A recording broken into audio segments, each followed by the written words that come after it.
it's kind of like Christmas in a way to me. Yeah. Because you're like opening this present, and it's like you're opening and seeing these layers of this person. Welcome to the D3 Discipleship Podcast, a podcast about the language and tools that help to create a culture of intentional discipleship in your church.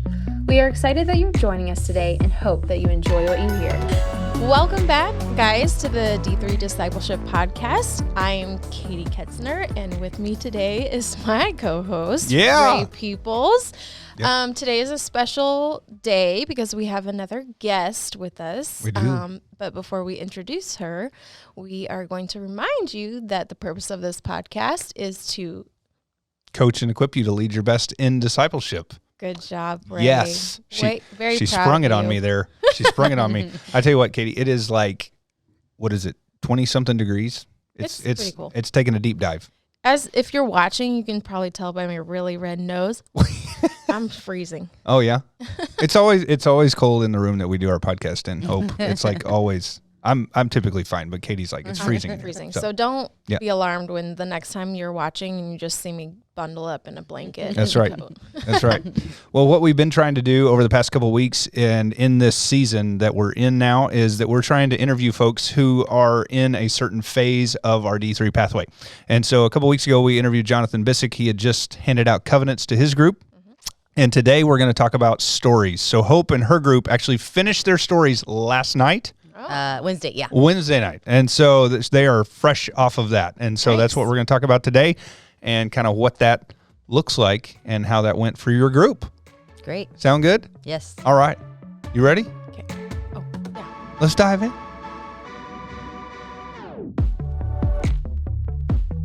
Okay, so before we jump into our interview, stories is part of the phase 1, P1, Yes. which is stories. And basically, finding your people, having your people of peace, getting to know them, Yep. and then you jump into stories. Right. And I think either last week or the week before, we talked about people of peace. Yeah. And, I was kind of struggling with that because We took a deep dive. we did. Yeah. But last night, actually this morning, I was getting ready for work and my husband was talking to me about someone who was talking to him and who had listened to our podcast. Oh, cool. And who could tell that I was really wrestling with that. Yeah. And he's one of our elders and okay. very spiritually sound and someone I would definitely respect. Yeah. But anyways, what he said, which kind of brought some clarity, was that there's a plentiful harvest because part of my thing is how do you know who a person of peace is? Yeah. If there's so many people who need to be discipled, why don't you just grab some and go? Right. Since they all need it. Yeah. But this person's advice was, there's a huge harvest, but only a certain amount of them are ripe for the picking. Ooh, nice. So I was like, Ready okay, to go. all right. Yeah. That added some clarity. Yeah. So anyways, I just Very wanted cool. to throw that in before we jumped into stories. Yeah. I got a little bit of peace from that, guys. So I'm going to add to that. Hope, sorry, 1 second. But, the thing that we talked about the other day in staff meeting, and Hope is a part of our KCK team, so she heads up our first impressions. So I think you were there when we were talking about this. But we often compare the harvest to wheat or corn or in a field, right? Mm-hmm. But then we kind of flipped it and we compared it to a harvest of apples, right? Oh. So you go and harvest all these apples, but then we were talking about some might not be ready for harvest, some might not be ripe yet, different things like that. There you go. Look at that. Man. Well, and very even cool. when Amanda and I were looking for people of peace, we had several that we felt were ripe, but they didn't quite feel it yet. So it takes it on both sides. So that comes into play. Yeah. Too. So let's do this for just a second since we're talking about this. Let's go back to you finding your people of peace. Sure. How many people do you feel like you went after? And then how many said yes? And maybe some of those that said no, what were some reasons for that? Sure. I know that was a lot of questions at once. But I think I can remember all of them. Yeah. Amanda and I had 4 people that we approached and talked to, and we have 2 of them that committed. 2 of them, all 4 of them really were, I think, wanting it. Like they were, like we felt confirmed in that the people that we chose were ripe. Yeah. They had, one of the women had, she was just getting ready to have a baby, first baby. And so that was a thing. And then the other one, she just already had a lot of commitments and, it just wasn't the timing for her. Yeah. And so I hope that in that, at least for the other two women that didn't do it, it put something in their head that the next group of people that do approach, they'll be thinking about it. And I think they very much were. So yeah. Very cool. Yeah, and we talked about the time restraints in the schedule. So I think that was great that she was able to realize, like, I don't have the space for this right now, instead of getting into it. And that causes lots of trouble. Especially about to add the baby in the mix. Yeah. Abby has three. All three of the ladies in her D group all had babies. Yeah. And so it was like this season of, it's going to take them longer than the normal time, right? Because they had this whole season where they couldn't be there because they just had their baby and different things like that. So, yeah, definitely something to consider in the midst of jumping into a D group. Yep. So, yeah. Okay, so how did the covenant process go for you? Oh, it was great. Both women that did commit, one had probably been thinking about it for quite a while and was excited to be approached about it. And the other one, she's just in that point in her faith journey that I think she had a long time where she wasn't growing a lot. And so she was in that very ready, going season. Like I won't say too much. Sure. But it went great. It was easy peasy. Awesome. Yeah, that's awesome. Good. So you got 4 people in your group. Yes. And so sharing stories obviously only took 4 weeks or so. Yeah. How did that play out for you? Like, was that a positive experience? Did you learn things about them you didn't know? Different things like that. Yeah, it's always a positive experience. I mean, this is my first time leading, and stories are always great. So just my 2 experiences that I've had, leading or just being a part of the group, it's just, you always learn something about somebody, and it's kind of like Christmas in a way to me, because you're like opening this present, and it's like you're opening and seeing these layers of this person, and you can never guess like what experience they're going to share with you. I mean, you can guess, but when I do attempt it, I'm almost always wrong, and it's always surprising, not only to learn about their big experiences, but also about how they handled them. Yeah. I mean, that's always like, because when we get through with stories, we always get an opportunity to ask questions. Right. Like, because it's very much, you go through your story, we're very respectful of just not talking throughout, letting you, process and reveal things as you want. Yep. And then at the end, we ask questions and get to dig a little bit deeper on particular things. And by that point, everybody's a lot more relaxed because they got through it. So they're it's a little bit, like the sigh of relief. And so the talking about it, you even get so much more because they're like, oh yeah, well, I didn't even think about that. Well, what did I, feel about that, or how did that happen? So I don't remember the original question. No, that was it. You nailed it. I love that Christmas present illustration. That's awesome. Yeah, I don't know if I would have seen it that way, because for me, sometimes it can be like, okay, what major thing is going to be revealed that? Yeah. Sure, it's not always. I mean, it's a little scary. A hesitation, a little bit more so than a excitement. Sure. Yeah. Well, and like hearing when the girls are going through their stories, and you're hearing things, you're picking up on things.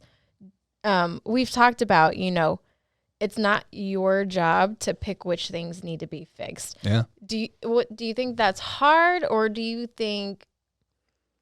I don't know. I don't know how to phrase that question, because in my mind, I've only led one other group. And so when I was listening to stories, I was like, oh my goodness, we need to work on that. We need to work on that. Since then I've learned, that's not my job. The Holy Spirit will pick which things need to be worked on first. Mm-hmm. So in your stories, what were you thinking other than it's cool to learn about all these people. Like, yeah. So to that part of you said, like, so this is my first time leading.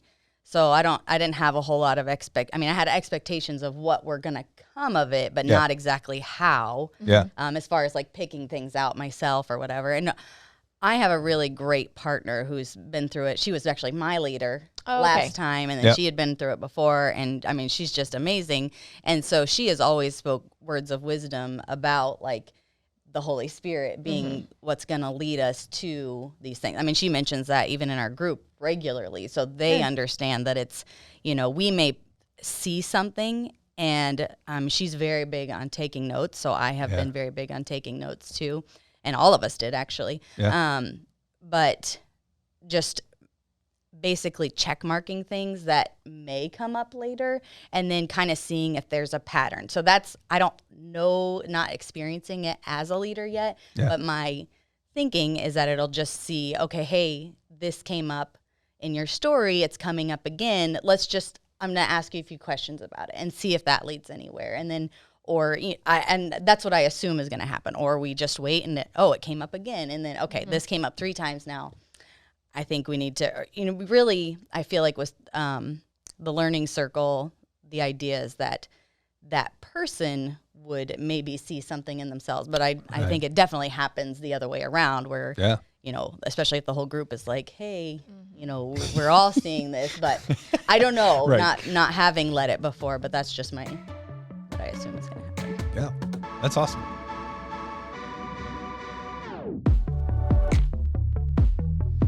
So did you and your co-leader, you went first? I'm assuming, maybe. Yes. Yeah. Sharing your story? Like as the leaders. Yeah. Yes. Yeah. She went first, and then I went. I think we were going to ping pong. Yeah. Because we only have the 4 of us, but just the way, I think we had like a gap in stories as far as we had 2 of them are teachers. Yeah. And so they had conferences that happened in the middle of it, and we couldn't work around a different day. And so we just said, well, how about her and I go first, and then you guys can get a feel of what's expected, and then you'll have a couple of extra weeks to put it together after hearing ours. So the reason I asked that, do you feel like they replicated kind of how you guys did it? Like in their honesty, their vulnerability, like did they? Oh yeah, they were actually both. I mean, I'm trying to think in my other group. I think mine was the worst.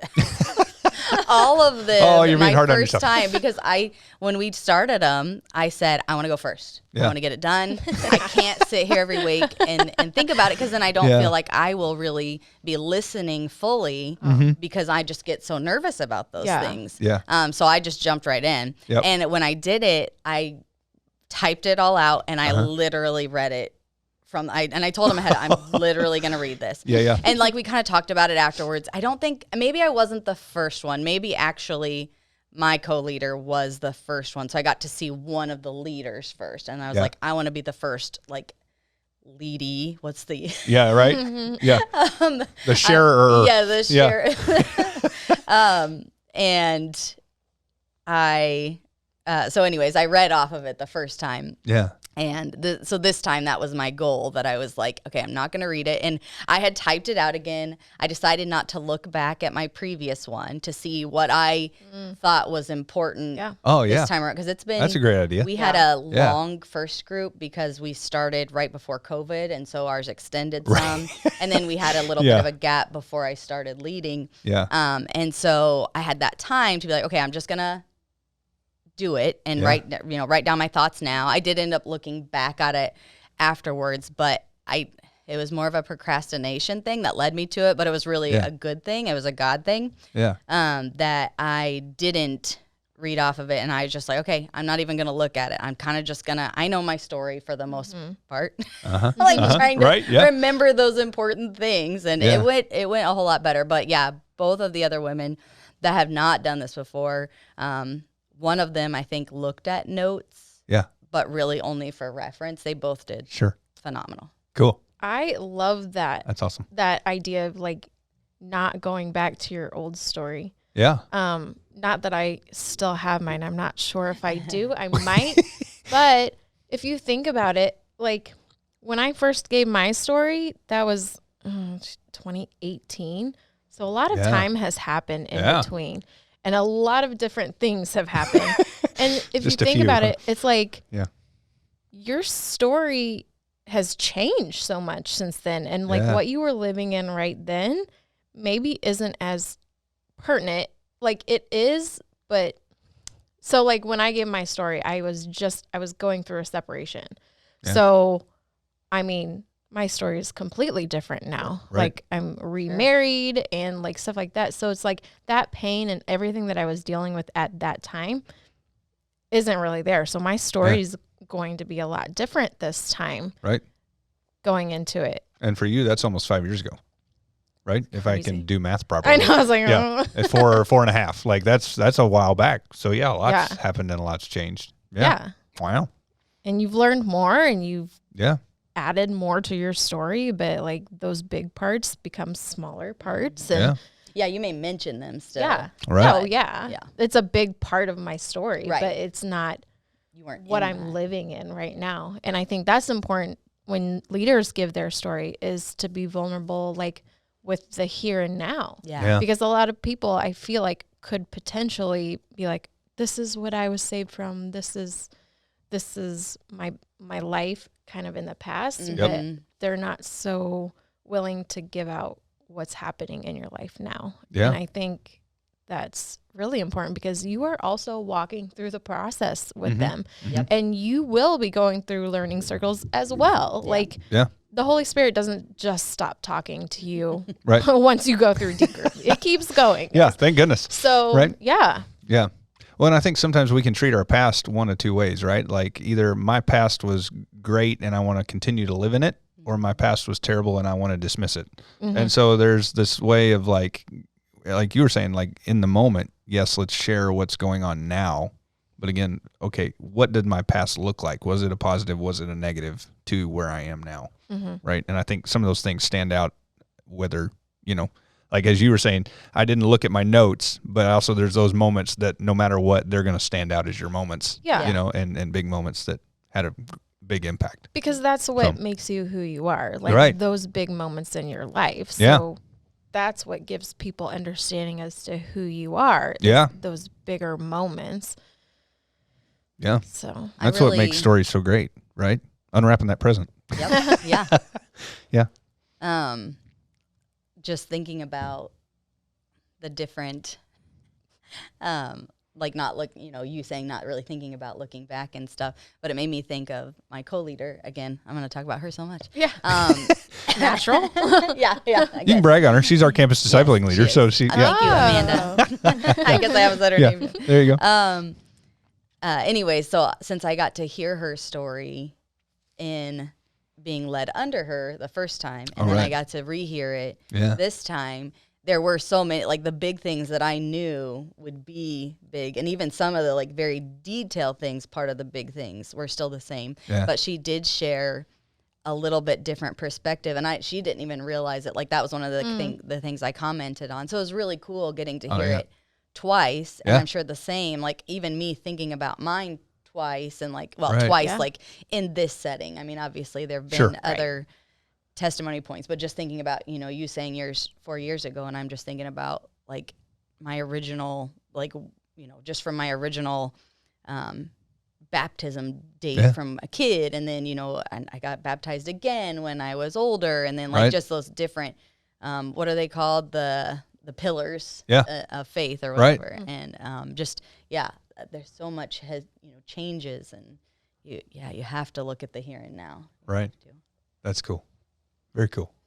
I just keep laughing in my head because this is taking me back to, when we gave stories, and I just remember I was so green, like pretty new to New City, very new to discipleship. I thought it was just a Bible study. But so I went into it, and like when we were giving stories, like I came in a little late. So my leaders had already given their stories. I think I heard Abby's was the first story that I heard. Oh yeah. And maybe she was towards the end. Like I feel like I jumped right into it. Yeah. So this might explain a little bit about me. I came, it was all typed up. I had pictures. Well, yeah, that's awesome. And I'm just laughing at that now. I'm like, Katie, No. what No, I actually kind of love that. I mean, especially like thinking about that now as a leader. I mean, I don't know if I don't necessarily saying that we want to expect everybody to do that, but I mean, thinking as a leader to have that and share those things, I think that's actually kind of cool. Like, even if that became a different part of, like, okay, at the end of stories, I want everybody bring in like 5 photos that are like, you know, just to really visualize some of those stories that and make it. She's trying to make me feel better. Well, no, I even think about, like, if you have somebody in your group who doesn't know your whole family, like, that'd be a great opportunity to bring a picture in and be like, hey, this is my family. You know, if they're not like your that's true. immediate church family type folk. Most of the time we are doing groups in our same campus, but I mean, very often it happens where there's crisscross, and so you may not know. So, Katie, that's a great idea. I brought in a picture of my mom and dad, like, now you understand. Well, there you go. Yeah. Now you understand what's going on in my life. Yeah, there you go. That's perfect. All in one picture. Yeah, that's awesome.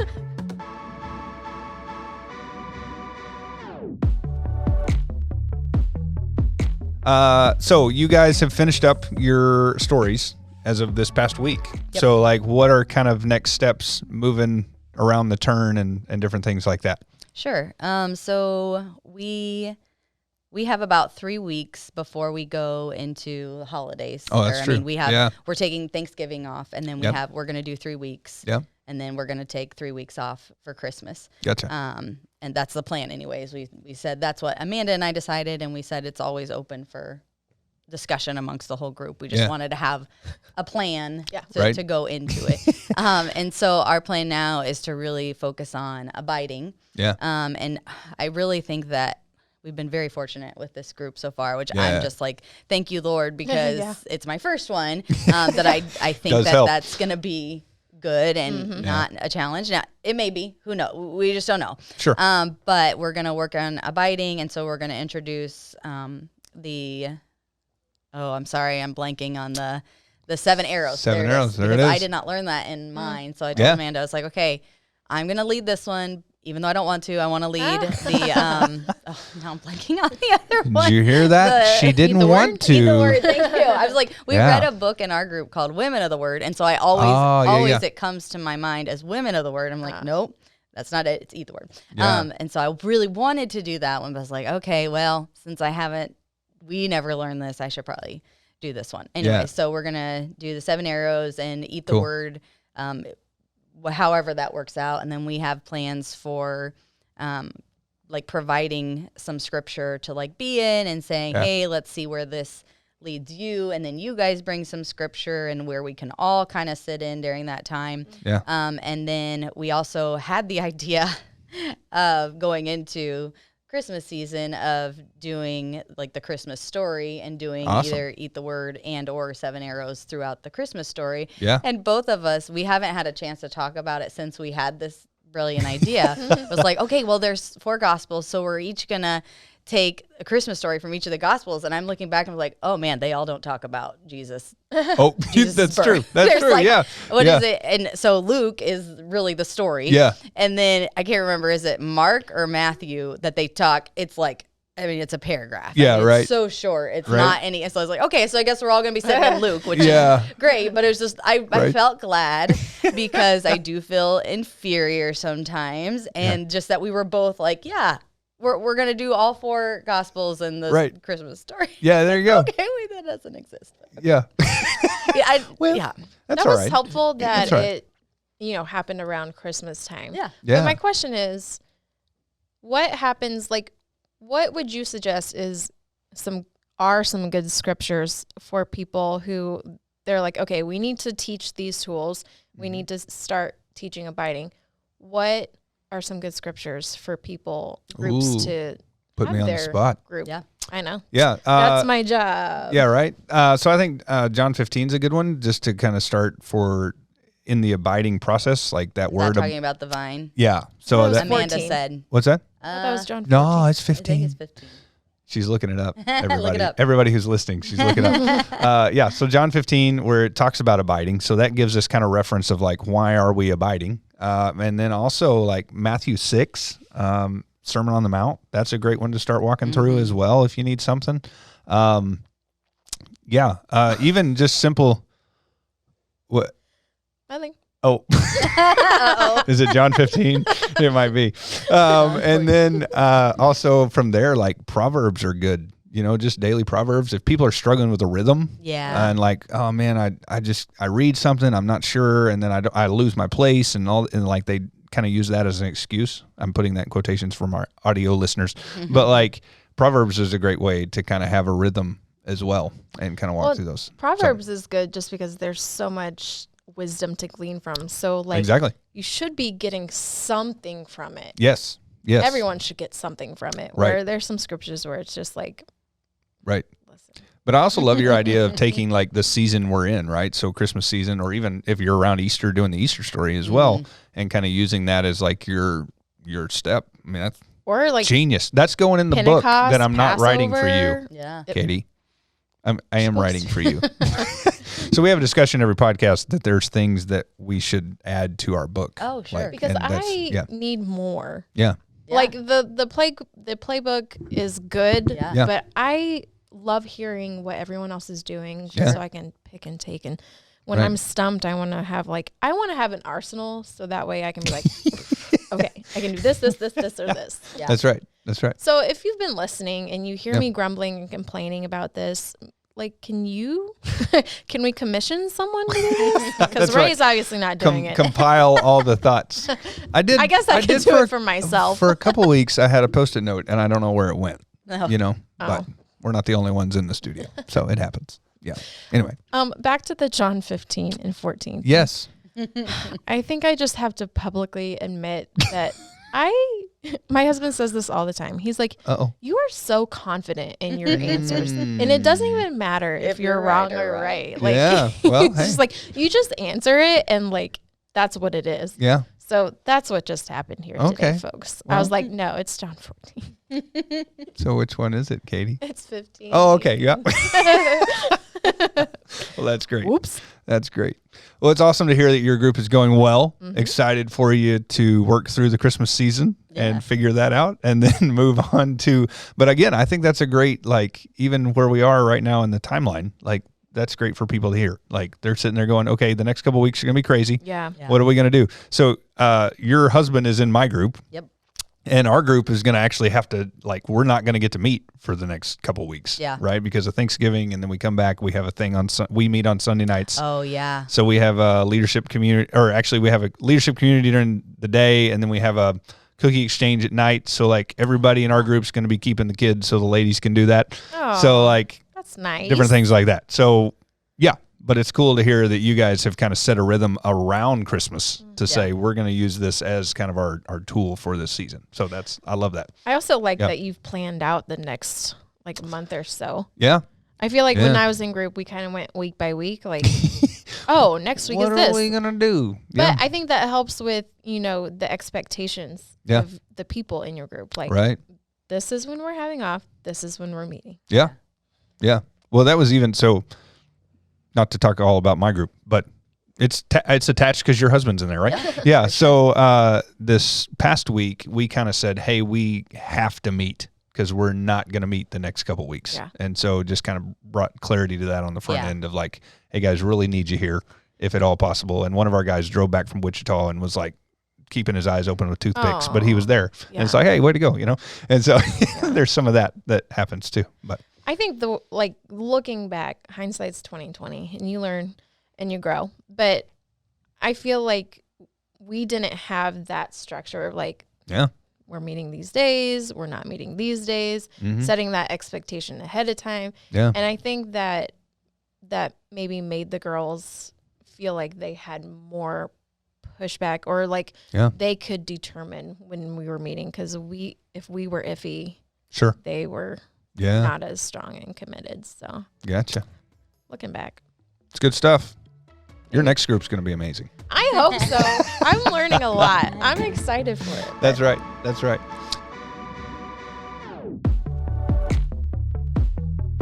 Well, guys, we thank you so much for listening today. Hope, thank you so much for being here today and walking through that with us. And again, good luck to your group. Hope everything goes well.